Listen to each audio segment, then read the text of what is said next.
I just like this cartoon. It doesn't relate to anything we're talking about. But you see the guy's got his chute inside of his house.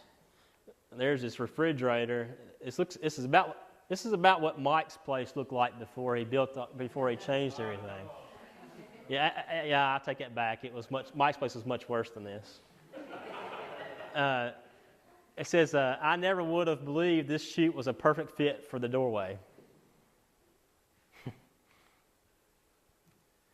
Parasites.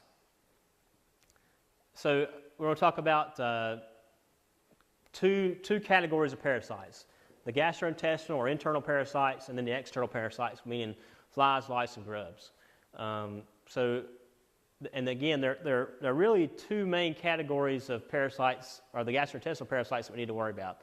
The ones we traditionally call worms, which would be Haemonchus or Ostartesia. Ostartesia is the biggest one in cattle, Haemonchus being the biggest one in goats. Anybody here got goats? No one wants to admit to it.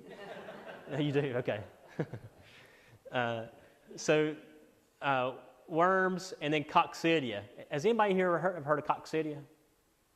This is one we tend to forget about, but this is one we need to remember because it can cause significant weight loss, can cause significant reduction and weight gains. So this is one that Katie and I, when we're out on farms, we often find calves that are kind of poor doers. We pull a fecal sample on them and we find coccidia. If you have goats, this is definitely a major problem. If you're raising bottle calves, this is a major problem. So this is one I wanted to make sure we stress. Lungworms, we don't see those that often. We also don't see flukes very often. Our Muriel rep, Steve McGill, would love it if I could find a cow that had fluke in this area because he could sell a lot more Epernex. But we just don't have it because they tend to localize in swampy areas. So luckily we don't have to worry about those. Again, the adults lay eggs typically inside the cow. The eggs are passed into feces, they hatch into larvae, and then the larvae climb onto the grass where they're eaten again by the cows, goats, horses, dogs, kids if you're not watching it. That's typically the life or the cycle of how they're transmitted. Again, the larvae, when they are consumed by the cow, they develop into the adult worms. So how can we help to minimize parasites? Tell me one way. Jamie. You don't know? Okay, we can worm cows. We can do that. But let's not talk about any dewormers right now. How can we help to minimize parasites? Yeah, keep them from eating off the ground. That's definitely a good way. What's that? Back fencing. Doing some rotational grazing. So they don't get back where they were. Yeah, exactly. Also, if you're feeding hay, anybody in here feed hay?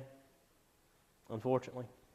You're feeding hay, get round bale rings.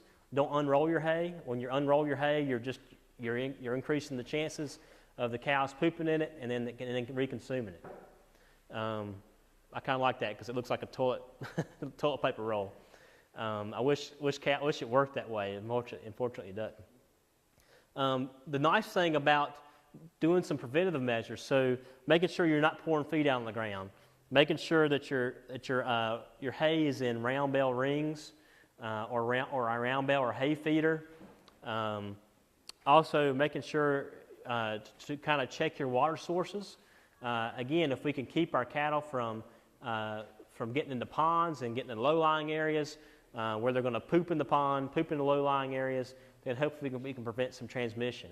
Also, if we do some of these preventative measures, we also can help prevent against E. coli, salmonella, and a lot of other fecal-to-oral borne diseases. Johne's disease, cryptosporidia.